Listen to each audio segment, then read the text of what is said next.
Jardiner au mois de mai. Voici les légumes à planter au potager. Le mois de mai est souvent considéré comme le point culminant du jardinage. Avec l'arrivée des beaux jours, c'est le moment parfait pour se retrousser les manches et s'adonner à diverses activités horticoles. Que vous soyez un jardinier débutant ou expérimenté, cet article vous aidera à planifier et organiser vos travaux de jardinage pour ce mois crucial. De la plantation à la taille, en passant par l'entretien général, découvrez toutes les tâches essentielles à effectuer dans votre jardin en mai pour garantir une floraison spectaculaire tout au long de l'été. Entretien et préparation du sol en mai. Les étapes clés. Le mois de mai est le moment idéal pour préparer votre potager.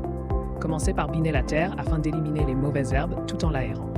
Ensuite, enrichissez votre sol avec environ 2 cm de compost, particulièrement dans les zones destinées à accueillir des légumes fruits tels que les tomates ou les courges. Une fois ces étapes réalisées, vous pouvez commencer à semer certains légumes rustiques. Tout au long du mois, veillez à maintenir un arrosage régulier, surtout lorsque le temps se réchauffe. Si une baisse de température est annoncée, n'hésitez pas à couvrir vos semis pour les protéger. Semis et plantation des légumes en mai.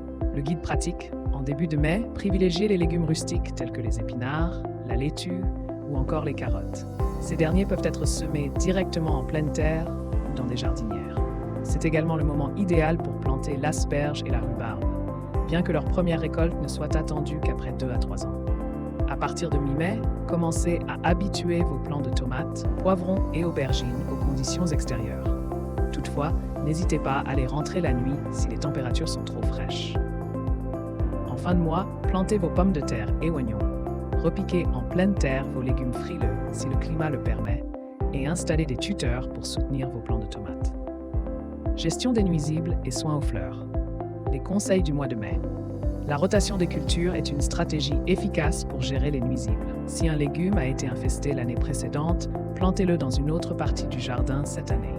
Le désherbage régulier et la surveillance des insectes nuisibles sont également essentiels. En ce qui concerne l'entretien des fleurs, retirez les fleurs fanées des bulbes, mais laissez les feuilles mûrir.